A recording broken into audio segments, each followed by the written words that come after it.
Without further ado, please welcome our guest, Gregg Berger. One of the most iconic and memorable members of the original Transformers cast, Gregg Berger brought to life the leader of the Dinobots, Grimlock.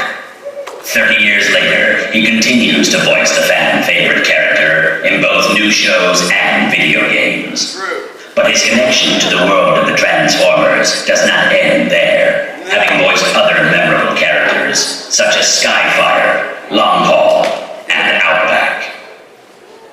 In Gregg's 30-year-plus career, he has also lent his talents to such notable properties as Metal Gear Solid, Garfield, and Winnie the Pooh. He is no bozo. He is the king. Please put your hands together for Grimlock himself.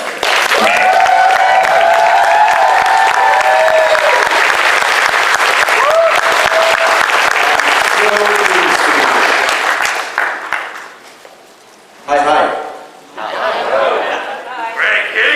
What an intro. It's been a very busy morning. It's been a busy morning for a king. So, Gregg, obviously you're fairly well known, playing quite most people here have heard of Grimlock, yeah? Anyone who's, you've... And I'm one of the e-whores for Disney. So lose my tail in the 100-acre wood. And I'm Squeak the Mouse on the Garfield show, so that's fun. And Harry the alley cat, who lives in a garbage can a few doors down because food tastes better after it marinates for a wee bit, you know. And Herman the mailman, who's always afraid to go to the Arbuckle house because that cat. And Odie. Wow.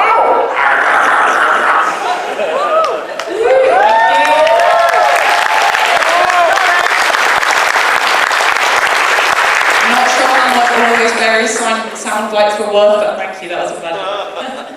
So, welcome to TF Nation. Thank you. Welcome to the UK. I've had the great good fortune of being part of the earlier incarnation as Auto Assembly in 2009 and 2011. I've bumped into so many old, friendly, not old, but friendly, familiar faces who I've seen before. It's a pleasure to be back here. This convention and this convention staff have the biggest heart anywhere. And it's quite...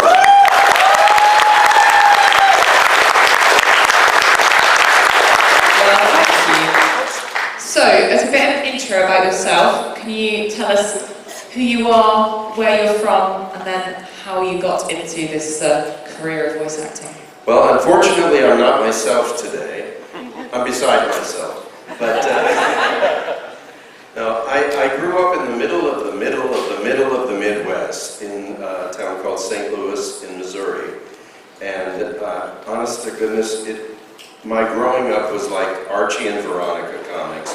It was just such a stable, ordinary, wonderfully ordinary place to be from. I've always been taken by voices and the voices of my favorite cartoons. I was the kid on the living room rug with my chin on my fists watching Bugs Bunny all along. But never did I have it in my mind. The reason I mentioned the wonderfully ordinary is because unlike a lot of child actors I've known who never really got to have their childhood, boy did I get to have my childhood and my teen years and my misadventures and my mischief, and all of it serves me every day of my career. I had gone to school as an English major.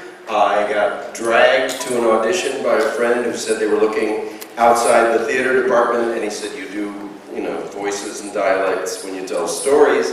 He said, you should just go. So I just went.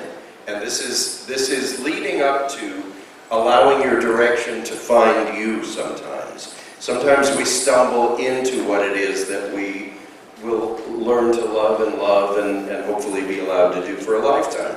I went. I got the part in a beautiful English drawing room, kind of black comedy farce, a Joe Orton play,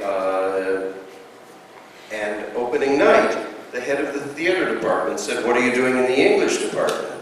And I said, I guess I'll be a teacher. I don't know. He said, don't stop doing what you're doing. But he said, you're exactly the kind of actor that we'd like to cultivate. He said, please include this in your field of vision moving forward. So I kind of got invited in, and it's not the last time that I've been invited in. My first agent outside of St. Louis was in Chicago, and I had the luxury of knowing that I was working there, but I always had sort of equal parts of optimism, naivete, stupidity, and I thought I would find out what else was out there. So I went to Los Angeles. Fortunately, I began getting cast in plays right away, some TV, some film, so a little bit of everything that I went for. But it was in a play in Los Angeles that I was seen by Gordon Hunt, who was at that time doing all of the voice direction at Hanna-Barbera. He came backstage and said, if you're as versatile as what I just saw on stage, we should know about you at Hanna-Barbera. I got invited in again. That sounded like Eel. Again. I lost my tail. Again. But I got invited in again. And I had the great good sense in that moment to say, hey, you've had my demo for months. If you could move it to the top of the pile from the bottom of the pile, I would love to be considered for what you're doing. Well, he had me in. He told the story.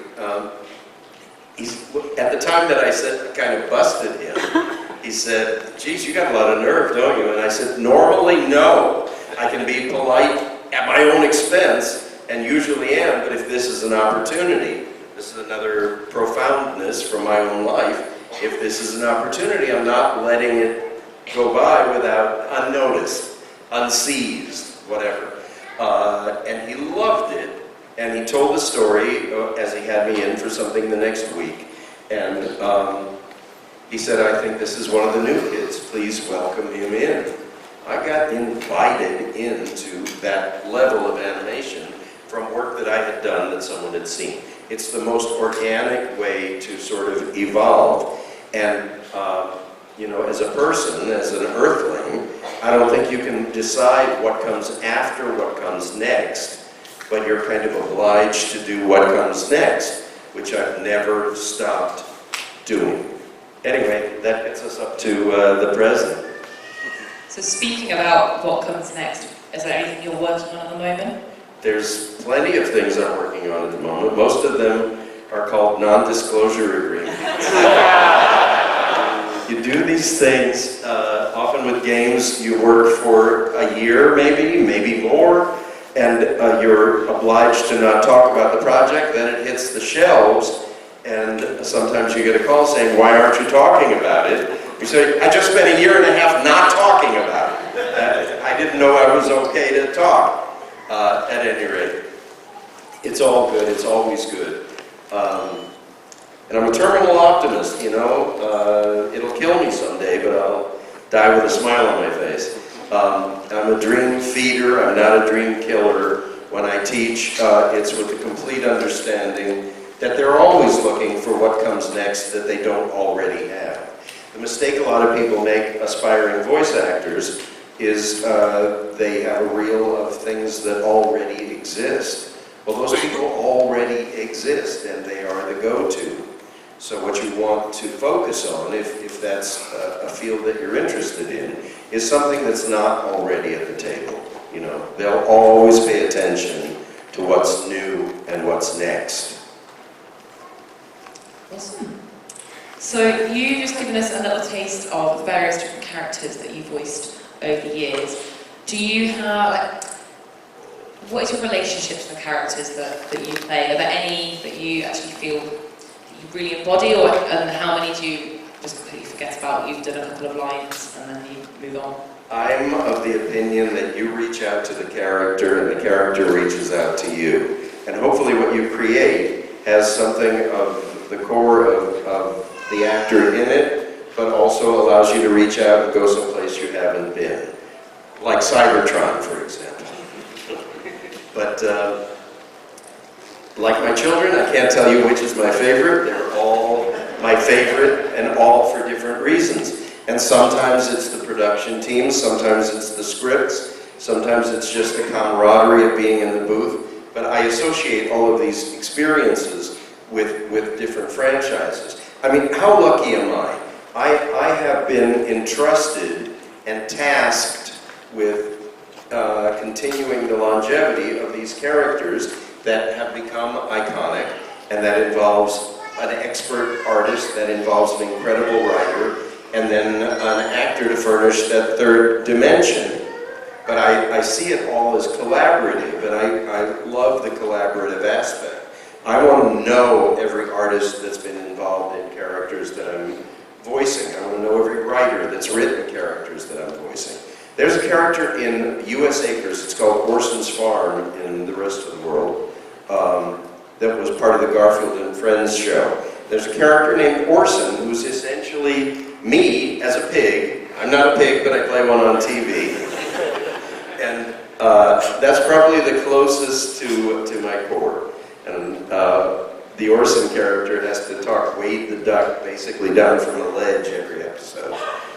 So I like characters where I'm kind of the anchor for other less stable characters, but I love characters that have anger management problems because I get to chew the scenery. In Our Real Monsters for Nickelodeon, I play a character named the Crumble. Oh, it is Crumb. Oh, please, you're in the class now. Open your monster books.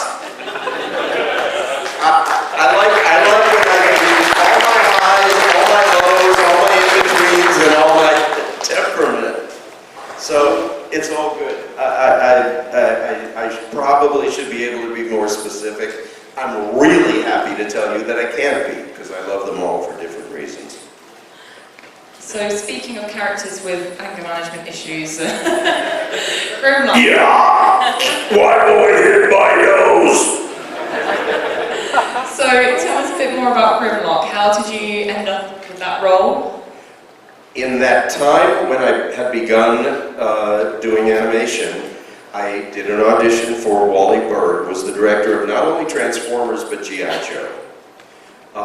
He had cast me in a show called The Littles, in a character that was very similar to just me in that time. The same show that I was talking about earlier, Wally also saw. He said, I kind of had you pigeonholed, I liked your work, but he said I had no idea how versatile you were. He said, I'm going to think of you for everything. And he said, I'm starting this enormous project where we're casting G.I. Joe and Transformers, and I want you to come in, and I want you to read for things. So the way he did it, he would keep a number of characters out on the table with breakdowns, and he would let actors choose 3 characters that they felt strong about reading for. Well, I saw Grimlock, and it said, big muscle, small brain. I thought, that's me! I saw his jaw was hinged, so in the early episodes, I kind of restricted my jaw. Now I can do it, in my sleep. And I tried to bring that to it. And I did a panel with Peter Cullen where someone was asking why Optimus Prime rose to the leadership role and Grimlock always wanted to, but sought to do it and couldn't. I said, I can sum it up in 3 words. Ready, fire, aim! I said,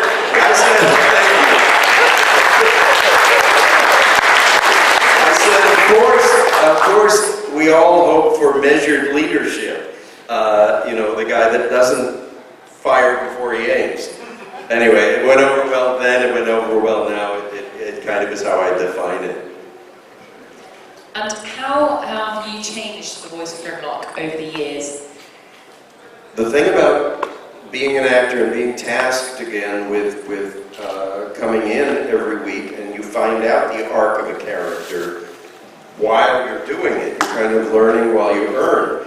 Well, the most notable case in point is when I walked in and they said, oh, you're getting a new brain this week. I said, what? I said, yeah, it's a story arc, just go with us.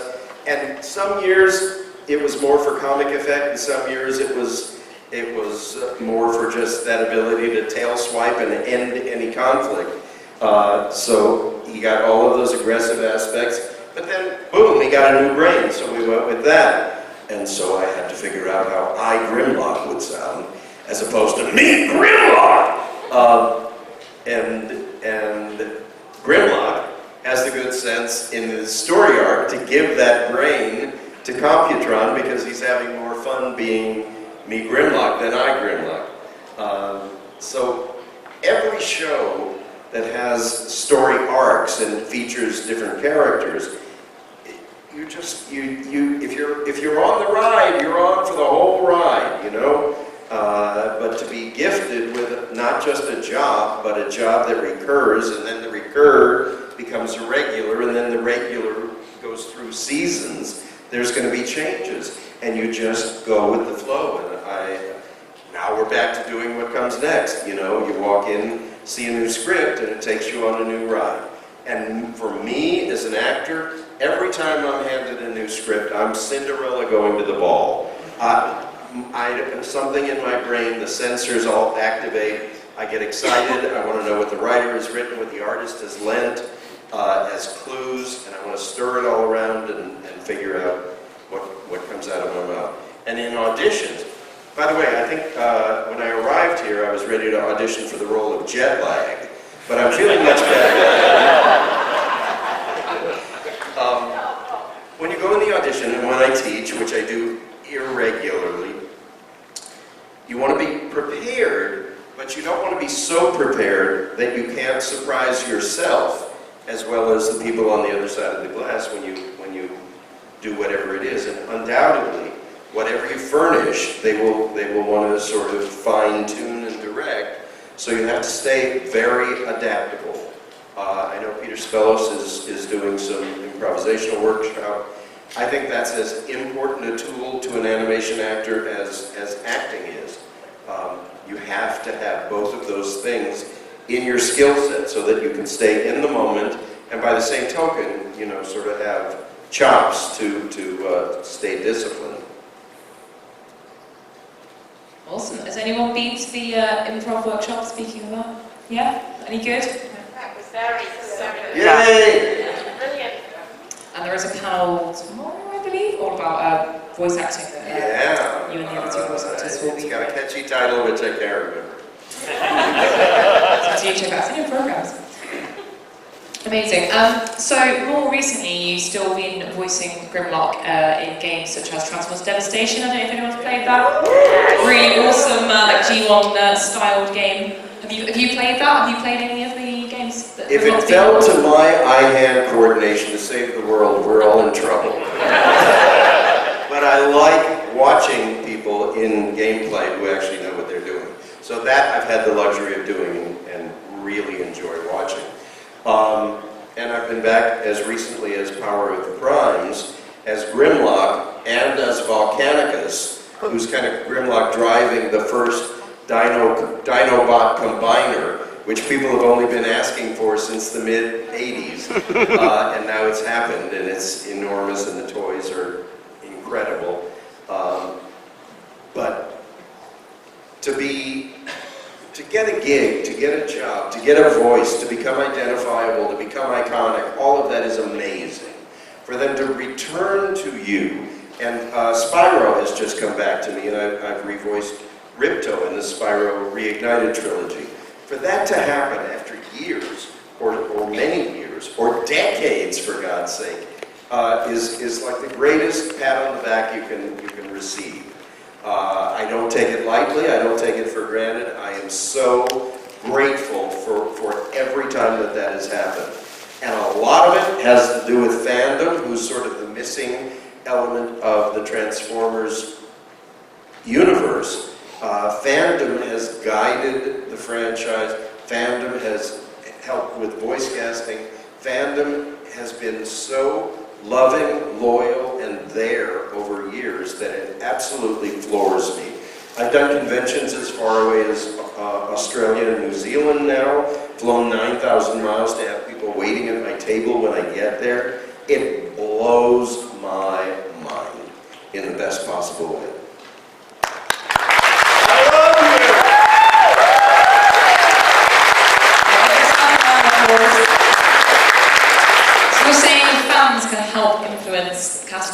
Absolutely. Congrats, guys.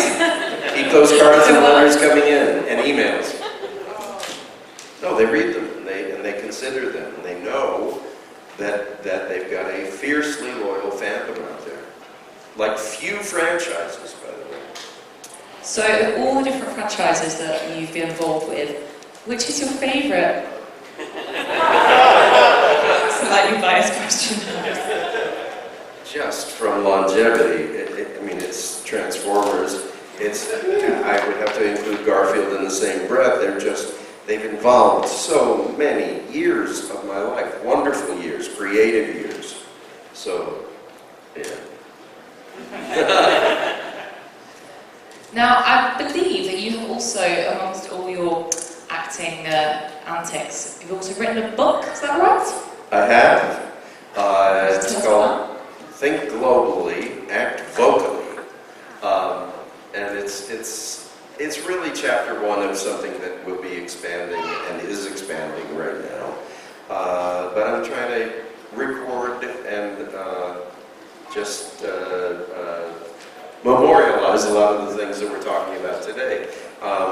There's clearly an audience for it because every time I reprint it, I sell out of it. I don't have it at my table today, and I'm sorry about that.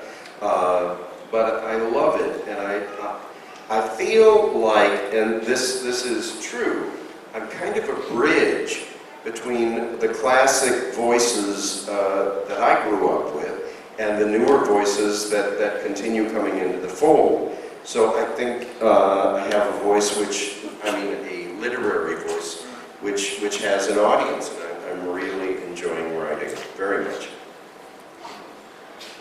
Awesome.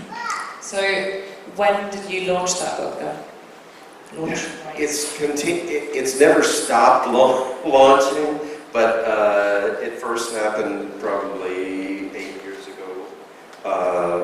But I realized that it's not telling the whole story. So I'm continuing.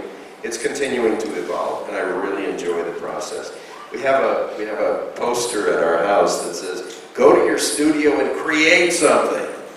And those are great words for anyone who considers themselves a creative anything. You know, it doesn't happen by sitting and waiting for the phone to ring, but there's always something that you can do to encourage the phone to ring. If you're creative, create. You know, that's how I feel about it. So there's something around one clap. If you're an artist, make art. If you're a photographer, find that image. If you're a writer, make sure that you describe it correctly. Whatever it is, do it to the best of your ability. And endeavor to exceed expectation, and you'll surprise yourself. And then, not only do you talk about what it is you'd like to do, if somebody asks, you point to the shelf and say, "Oh, this is what I've created today." And suddenly you exist. Here's one I made earlier. Nice. Here it is. Okay, I think we're going to potentially open up the panel to some questions from the room. So if I could get We love questions. So if anyone thinks of some questions, we'll try and get through as many as we can. Yeah. I learned things answering questions. So, there's a lot of hands. We'll start in front here. Oh. For Grimlock, is he a bozo or is he a king? Me Grimlock, no bozo, me king! And thank you for your question. I hope that was clear. That was a very simple question and answer. That was great, thank you. One over there. Hello, Greg. Sorry, welcome around to you. Hey. Can you please tell us about your experiences working on Transformers the movie and how that differed from working on the series and how it felt seeing and hearing Grimlock on the big screen as part of that experience? It was, as recently as last summer, they recreated a big screen experience for the '86 animated feature. And the audiences that I was part of were full, people were throwing popcorn, people were saying the lines. It was almost like a Rocky Horror Picture Show at this point. But originally, to see it big screen, and big screen required a big story.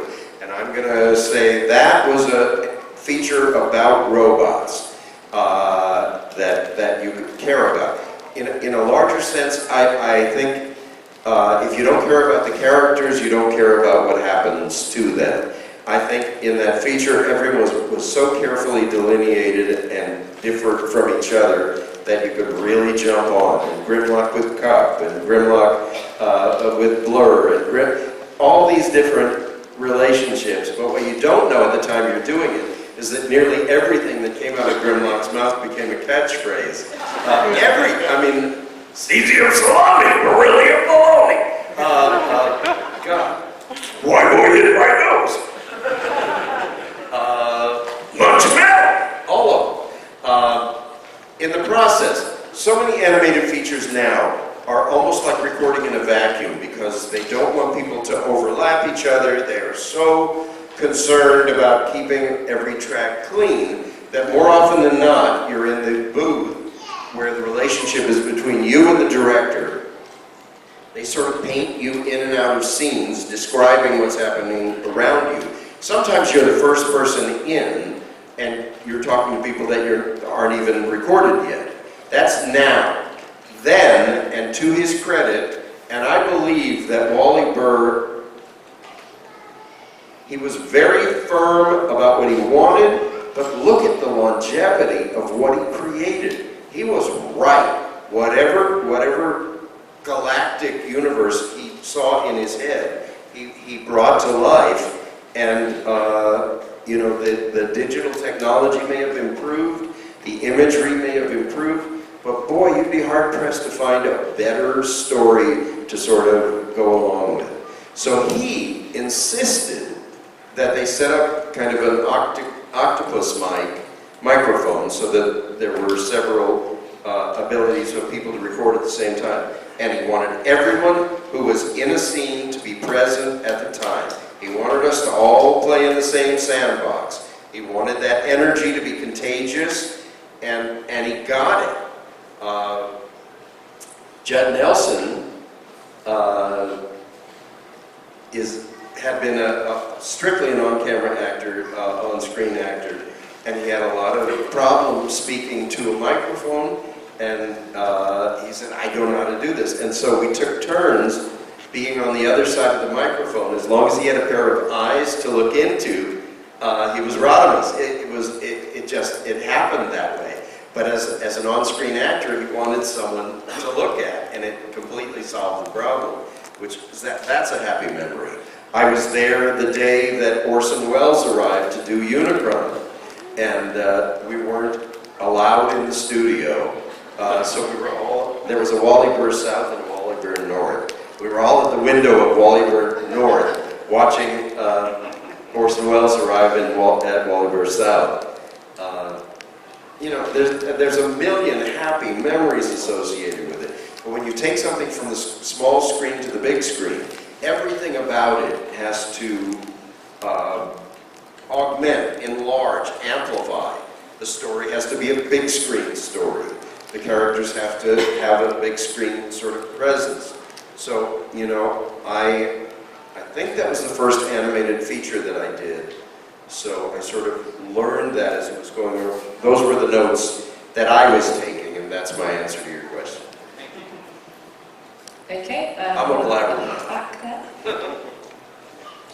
Would you like to have voiced Grimlock in Transformers: Age of Extinction? And is there the possibility of you voicing him in future live-action movies? They need only ask. I would be there so fast that I wouldn't need a plane to get back. Just when the script won't be made of brilliant baloney. That would be cool. I would love for that to happen. It's utterly out of my control, but yeah, here's hoping. Okay, one over there, this side. When you voiced Grimlock when he created, when he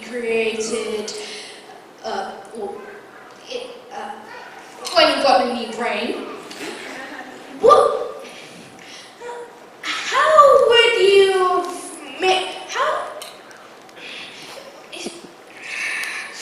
It's cool. I'm sorry, I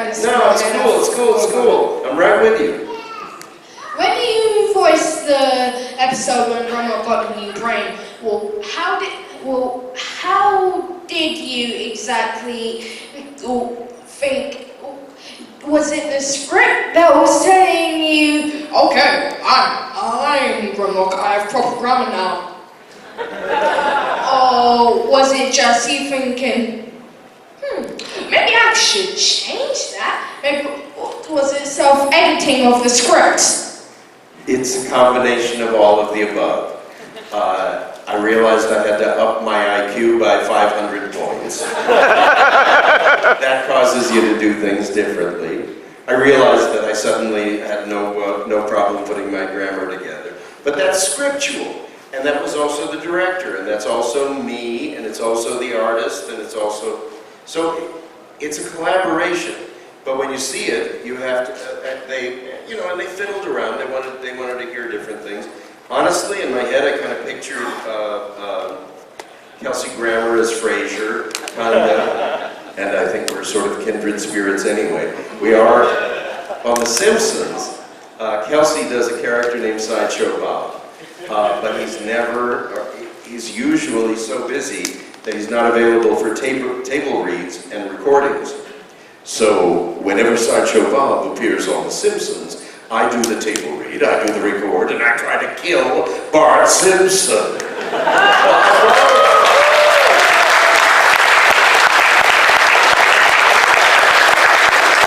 And when Kelsey has time, when he's on hiatus, it's his character, and so he comes in and does, in post-production, he lays the voice back in.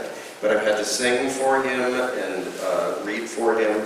And I love the association, and I get invited to all the parties, and I get all the Christmas gifts, so it's great. And all the people in the cast are my friends from way back, so that part's great too. But honestly, I did borrow from that. He should be very flattered, because when I lifted my IQ by 500 points, I ended up there.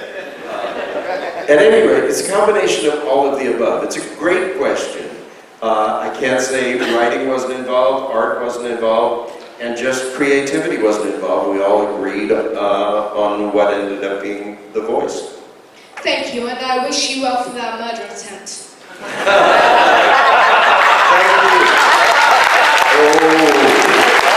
I'll get it. I think that's a new quote of the weekend. I'll get it. You got a question about that? Hello, Greg. Hey. This question isn't more about what you've done, but more what could have been. So basically, after the success of the Fall of Cybertron game, Grimlock kind of got brought back to the forefront.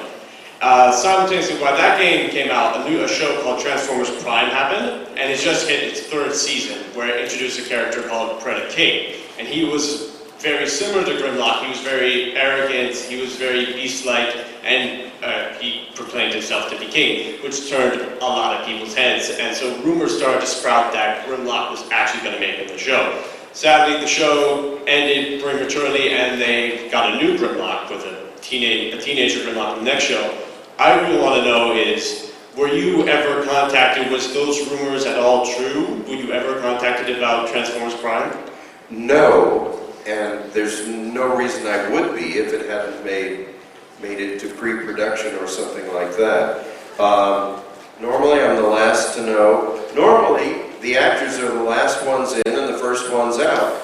The process of production goes on before, way before, and way after, but we're kind of like a landing force. We come in, we do what we do, and the production team does the rest. No, I was never made aware of any of that. All right, well, it's just, it would But if I had been, I would have gotten my big fat foot in the door. It would be like the Transformers equivalent of Clash of the Titans to watch that fight. Yeah. Okay, thanks.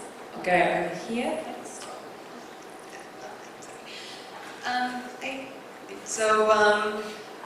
Another character you'd voiced was the Great Jekt from Final Fantasy X.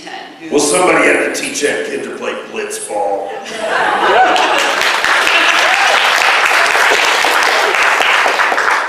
Jekt was firm, but fair, but firm. Sure it was. You're not crying, are you?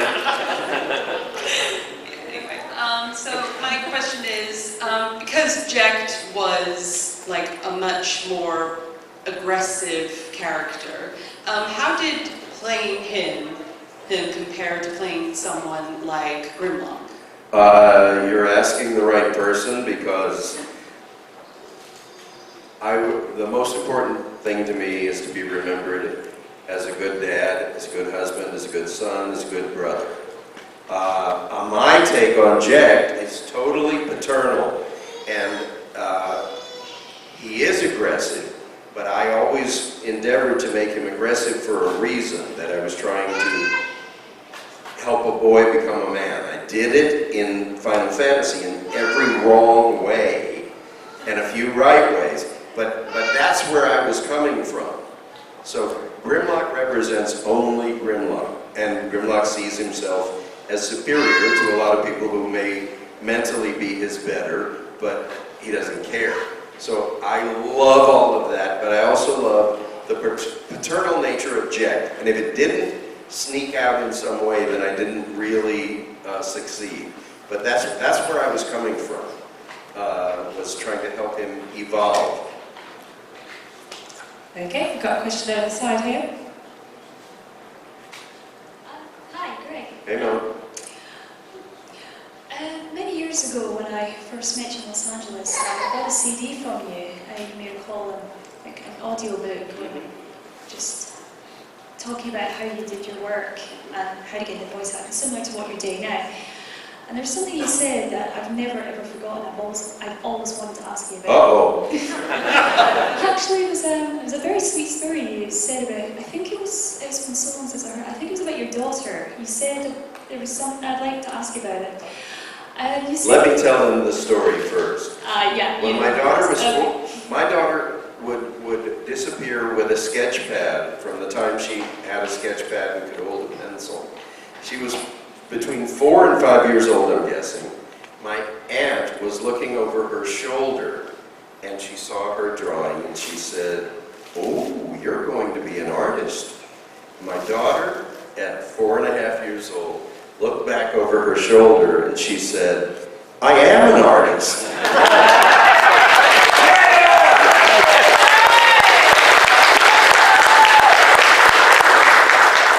Doesn't get more clear than that. Well, No, there was a follow-up. yeah, sorry.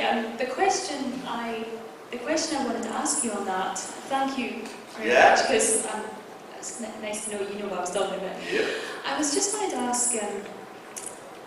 I was wondering if perhaps maybe you could speak more about that, and if it made me think about something I'm into personally. I don't know if you've heard of it, called the law of attraction. And your daughter pretty much did that very same thing, where she said, "I am an artist," and she's already envisioning it before actually becoming it and drawing it to her. I don't think she was envisioning it. I think she was claiming it. Yeah, There's a difference. Yeah. Thank you. I think, yeah. And the question here, I think?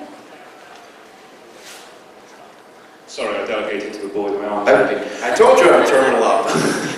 Greg, I think you're uniquely qualified to answer this question. I just punched myself in the face with it. Why have you hurt your nose? Why boy in my mouth? Greg, Yeah. if you're okay. What do you think the Dinobot Combiner would actually sound like? He already does in Power of the Bronze. It's Grimlock at the controls. He's augmented, he's overbearing, he's big, and he's got, it's like if you, it's Grimlock on steroids, that's what it is. He now gets to borrow from all the other Dinobots, and boom. That's great fun. In the front, Risha? If you could choose any of your friends, voice actors, to play Grimlock, who would you think would make a good take of it? My friends, Fred Tatasciore, I would say. Yeah, he and I sort of tread the same waterfront.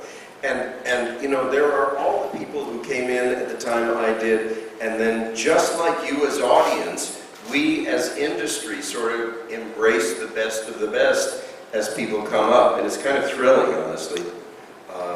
Jason Marsden is a magician for younger stuff, other stuff.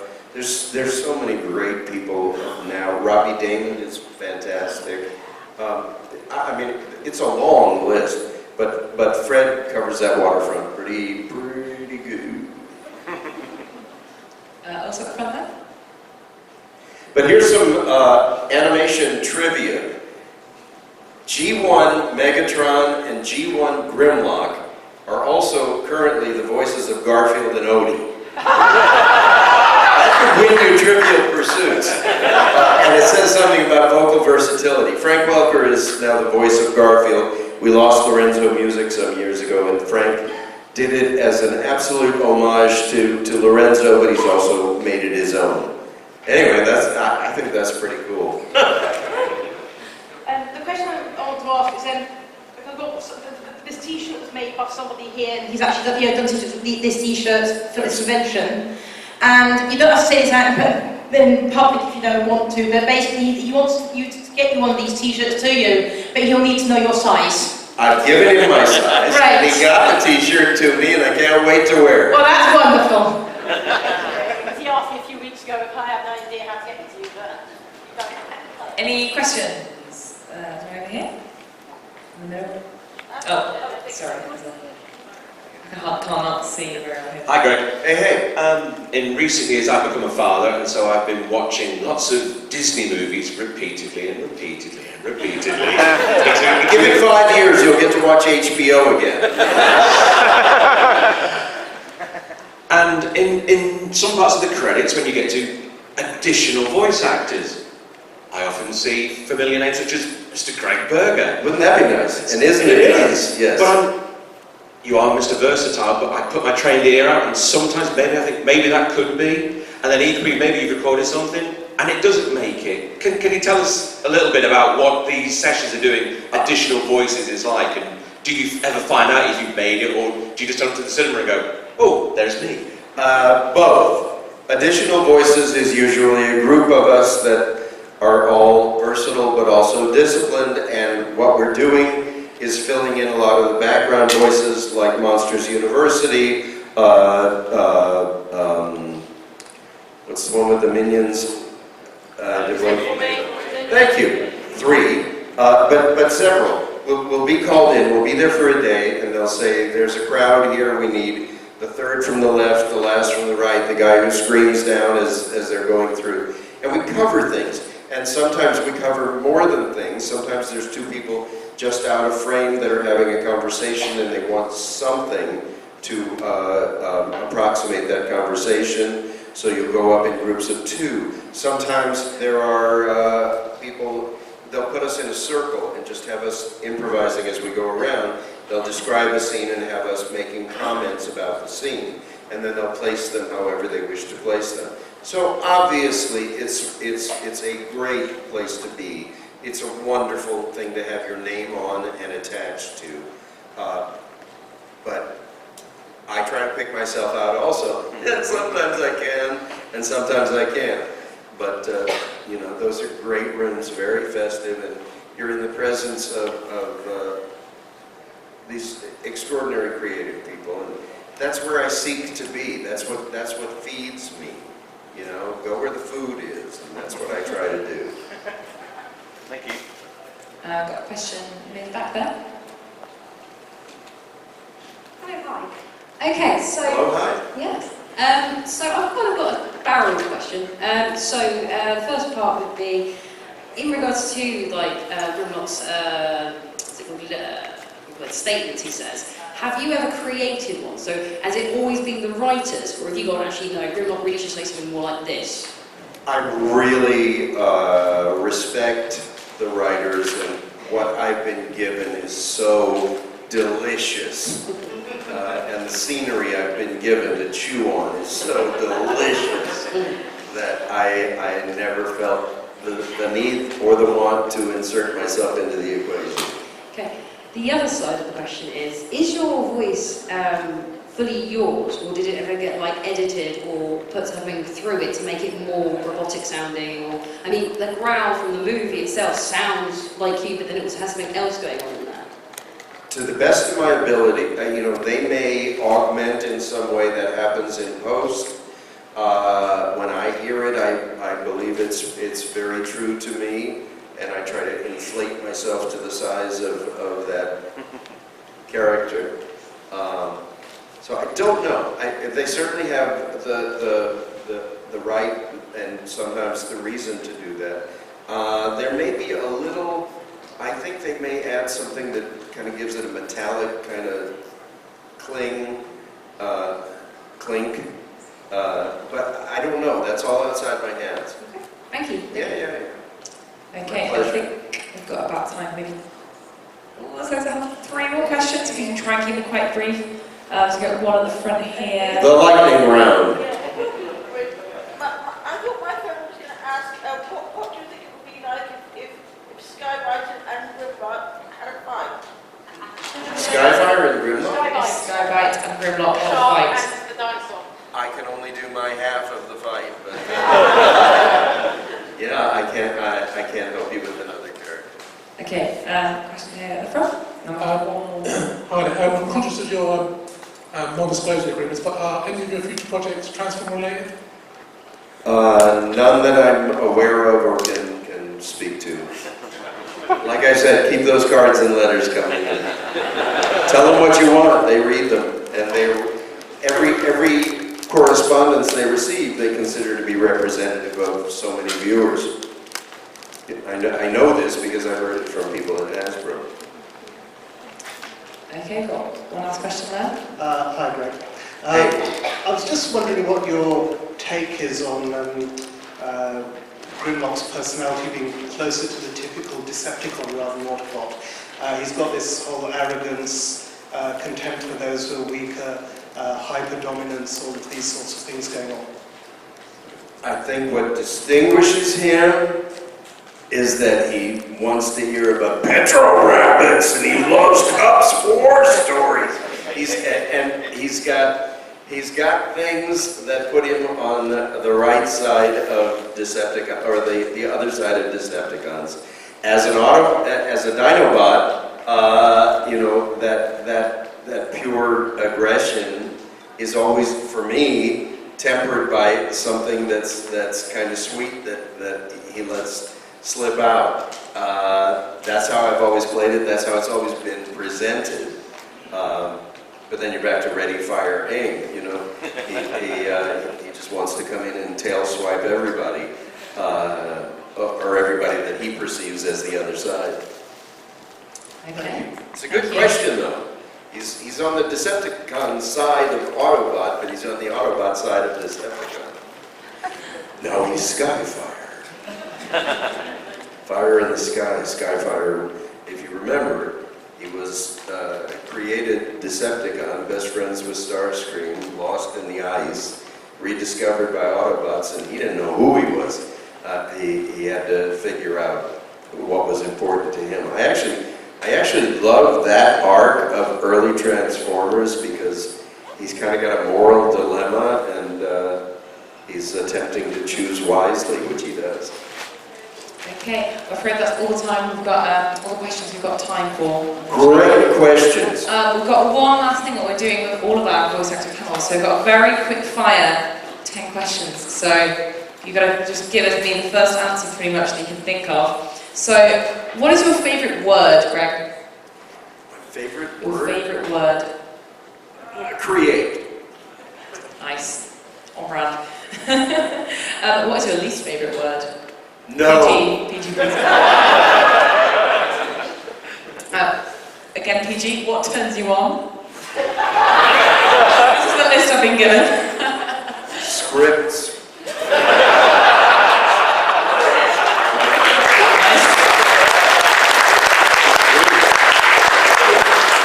And off the back of that, what turns you off? Bullies.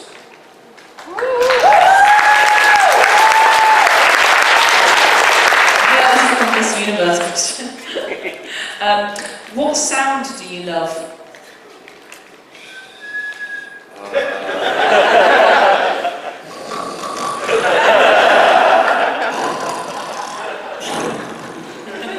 And what sound do you hate? No. I like these questions.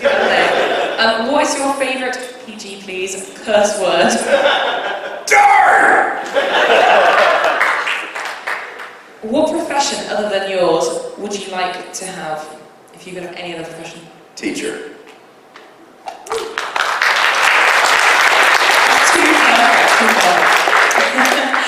What profession would you absolutely Not like? electrician.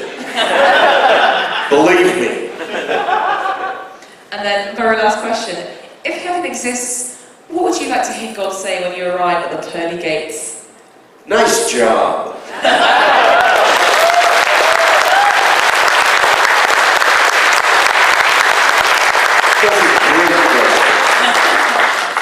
And on that note, we have a last final round of applause